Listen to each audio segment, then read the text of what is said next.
capítulo seguinte, ainda não escrito. Em 1957, tudo isto, todas essas fontes, que eu estou dando, a fonte por natureza é anterior ao acontecimento. Todas elas são dos anos 50.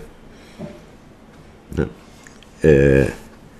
E ainda temos que abordar aí teoria da libertação, antipsiquiatria, Jean-Paul Sartre, etc. É uma montanha. Então, quando você vê a cultura do maio de 68, ela já era dominante no mundo ocidental inteiro 7, 8, 10 anos antes do maio de 68. Como é que você vai dizer que isso surgiu do nada, que foi um mistério? Né? E se você perguntasse como que isso se tornou possível, como que essas ideias se difundiram de tal maneira, então você vai ter que responder a pergunta: quem pagou pelo espetáculo? Né? E na hora que você vê quem pagou, você vê que esses que pagaram são os que tiraram mais vantagem do processo hoje. Esse é o que eu pretendo descrever na terceira parte do livro.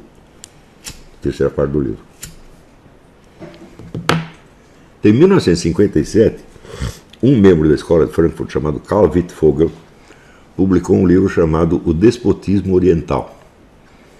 Ele tinha morado na China há muito tempo e ele aplicou os conceitos do marxismo à descrição da sociedade chinesa tradicional.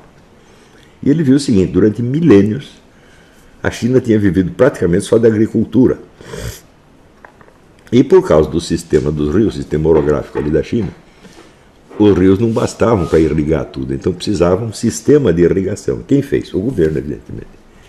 Então isso quer dizer que todos os produtores da China dependiam diretamente do governo, senão eles não tinham água.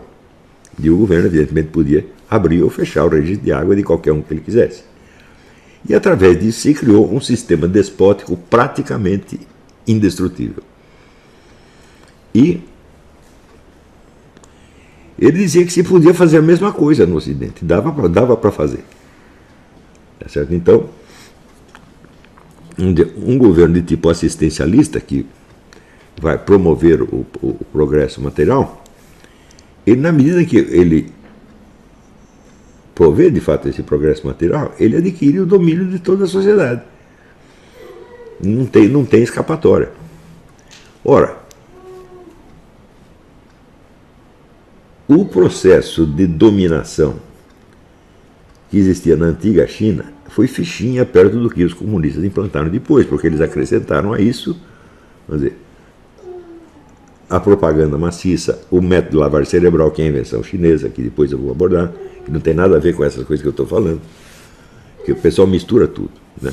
Qualquer propagandinha eles dizem que é lavagem cerebral. Né? Sensitivity trainers dizem que é lavagem cerebral. Não sabe o que estão falando. Lavagem cerebral, os campos de concentração, o Gulag, né?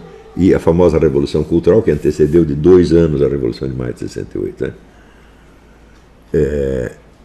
E o Maio de 68 se inspirou amplamente no modelo chinês. Quer dizer, o livro vermelho dos pensamentos do presidente Mao era o emblema, era o símbolo unificador daqueles protestos de Maio de 68. Você pode ver isso no filme do Jean-Luc Godard, La Chinoise. O filme é chato pra caramba, mas como documento de época é indispensável. Então, você vê, essas são as fontes. Antes que o primeiro estudante em saísse na rua, já estava tudo pronto. O discurso ideológico, a tática, a estratégia, tudo. Então, e nós podemos dizer, essa ainda é a cultura dominante no mundo. Claro que a partir dos anos 90, sobretudo depois da queda da União Soviética, surgiram outras fontes que estão reagindo bravamente contra isso, mas um pouco tarde, creio eu, né?